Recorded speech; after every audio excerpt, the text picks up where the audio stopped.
Assamese education YouTube চেনেলটোলৈ আপোনালোক সকলোকে স্বাগতম জনাইছোঁ। এইচএছ স্কুটি 2024 এটা নতুন আপডেট আহিছে। আপোনালোকে ভিডিঅ'টোত গোটেইখিনি চাব পাৰিব। চ' কিমান পাৰ্চেণ্ট পালে এবাৰ স্কুটি দিব, লগতে ল'ৰাখিনিক আৰু ছোৱালীখিনিক। আৰু আপোনালোকে গম পাইছে যোৱা বছৰ আচলতে 60% দিছিলে ছোৱালীখিনিক, আৰু ল'ৰাখিনিক দিছিলে 75% মাৰ্কছত দিছিলে। কিন্তু এই বছৰ কেনেকৈ দিব এইটো ভিডিঅ'ত আপোনালোকে গোটেইখিনি জানিব পাৰিব। এইচএছ স্কুটি পাৰ্চেণ্টেজ 2024, লগতে যোনটো কাট অফ, আৰু আপোনালোকে গম পায় যোৱা বছৰ 75লৈকে গৈছিলে, 75%লৈকে গৈছিলে কাট অফ যোনখিনি ল'ৰা আছিলে তেওঁলোকক। কিন্তু ছোৱালীখিনি 60% পালেই স্কুটি দিব। আৰু এইখিনিতে কৈ থওঁ, আপোনালোকে যদি আমাৰ চেনেলৰ ভিডিঅ' চাই ভাল পায়, চেনেলটো এতিয়াই ছাবস্ক্ৰাইব কৰক, ভিডিঅ'টো লাইক এটা কৰিব আৰু সকলোকে শ্বেয়াৰ কৰি দিব।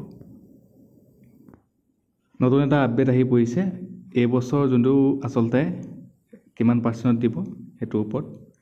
চ' আপোনালোকে গম পাইছে।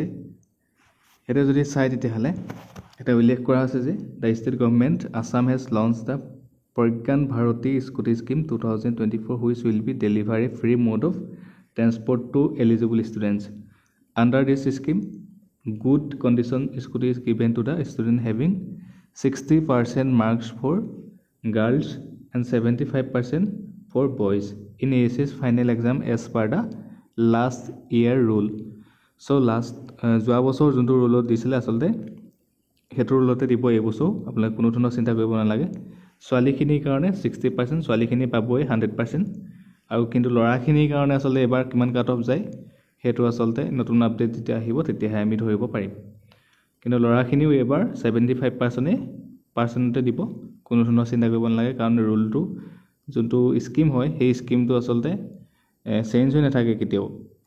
স্কিমটো যেতিয়া ওলাইছিলে যোনটো ৰুল আছিলে সেই ৰুল মতেই এই বছৰো স্কুটি আপোনালোকে পাব। চ' কোনো ধৰণৰ চিন্তা কৰি থাকিব নালাগে, কনফিউজন হৈ থাকিব নালাগে। আকৌ এবাৰ কৈ দিছোঁ, 60% যোনখিনি ছোৱালীয়ে পাইছে তেওঁলোকে স্কুটি পাবই, লগতে যোনখিনি ল'ৰা আছে ল'ৰাৰো 75% পোৱাখিনি স্কুটি পাব। ঠিক আছে।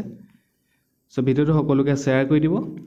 আৰু আপোনালোকে যদি আমাৰ চেনেলৰ ভিডিঅ' চাই ভাল পায়, চেনেলটো সকলোৱে যাতে ছাবস্ক্ৰাইব কৰি দিয়ে, ভিডিঅ'টো লাইক এটা কৰিব নাপাহৰিব, সকলোকে শ্বেয়াৰ কৰি দিব। ধন্যবাদ।